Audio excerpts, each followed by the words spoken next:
Hello friends, बहुत बहुत स्वागत है आपका के वीडियोस पर। फ्रेंड्स, इस वीडियो में हम बात करेंगे मैट्रिक थ्रेडेड बोल्ट और इंच थ्रेडेड बोल्ट के बारे में।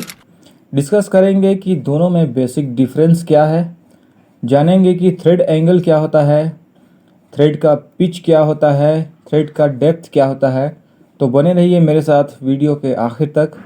और 1% भी अगर ये वीडियो आपके लिए हेल्पफुल है तो चैनल को सब्सक्राइब कर लीजिएगा और बेल आइकन को भी प्रेस कर लीजिएगा ताकि मेरे हर नए वीडियो का नोटिफिकेशन आपको ज़रूर मिलता रहे। तो दोस्तों, सबसे पहले बात करते हैं मैट्रिक थ्रेडेड बोल्ट्स की। तो मैट्रिक थ्रेडेड बोल्ट्स जो होता है उसमें थ्रेड एंगल जो है वो 60 डिग्री का होता है। मतलब इसके जो थ्रेड्स हैं वो 60 डिग्री पर कटे होते हैं और यहाँ पर डी जो है वो डेप्थ होता है, यानी कि थ्रेड की जो गहराई होती है वो डेप्थ होता है। और पी जो है यहाँ पर पिच को डिनोट करता है। एक थ्रेड से दूसरे थ्रेड की जो दूरी होती है उसी को पिच कहते हैं। और आर जो है वो यहाँ पर रेडियस को डिनोट करता है। दूसरा है पिच। तो मैट्रिक थ्रेडेड बोल्ट में पिच जो है 3 टाइप के होते हैं। पहला होता है स्टैंडर्ड टाइप जो कि 1.75 mm का होता है। दूसरा होता है फाइन टाइप जो कि 1.5 mm का पिच होता है। और तीसरा होता है एक्स्ट्रा फाइन टाइप जिसमें पिच जो है 1.25 mm का होता है। इसका मतलब है कि स्टैंडर्ड टाइप में जो थ्रेड्स होते हैं थोड़े दूर दूर में होते हैं, जबकि एक्स्ट्रा फाइन और फाइन टाइप में थ्रेड्स जो हैं थोड़े पास पास में होते हैं as compared to standard type. Next हम बात करते हैं थ्रेड के डेप्थ की। तो थ्रेड का जो डेप्थ होता है वो क्रेस्ट से रूट तक के डिस्टेंस को कहते हैं, यानी कि थ्रेड को सबसे ऊपर वाले हिस्से और रूट के बीच की जो गहराई होती है उसे ही डेप्थ कहते हैं।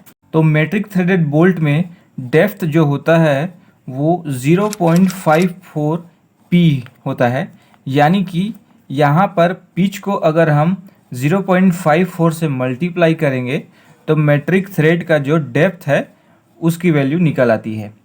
दोस्तों, मैट्रिक थ्रेडेड बोल्ट को हमेशा M से डिनोट करते हैं, जैसे कि M8, M10, M12 का बोल्ट, M16 का बोल्ट।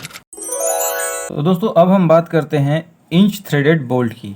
तो इंच थ्रेडेड बोल्ट में थ्रेड एंगल जो है वो 55 डिग्री का होता है और इसमें भी डेप्थ को D से और पिच को P से और रेडियस को जो है R से डिनोट किया जाता है। और अगर हम बात करें पिच की तो इंच थ्रेडेड बोल्ट में पिच को TPI से मेजर करते हैं, जिसका मतलब होता है थ्रेड पर इंच, यानी कि 1 इंच में जितने थ्रेड्स होते हैं उसे मेजर किया जाता है।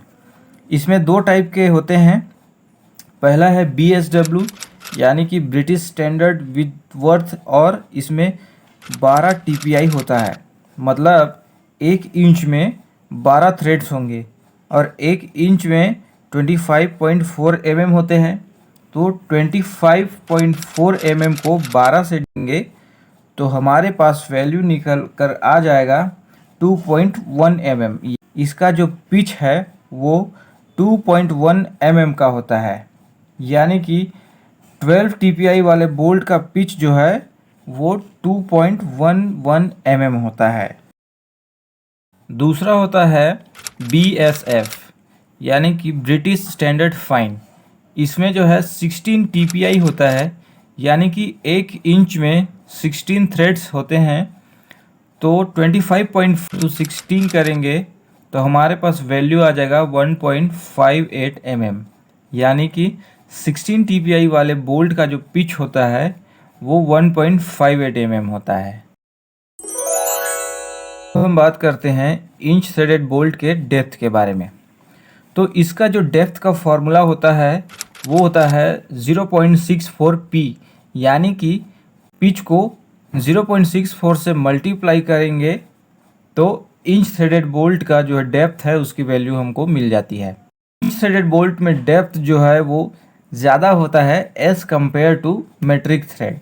इंच थ्रेडेड बोल्ट को हमेशा इंच से डिनोट करते हैं, जैसे कि 5/16 इंच का बोल्ट, 3/8 इंच का बोल्ट, 1/2 इंच का बोल्ट यानी कि हाफ इंच का बोल्ट, 5/8 इंच का बोल्ट।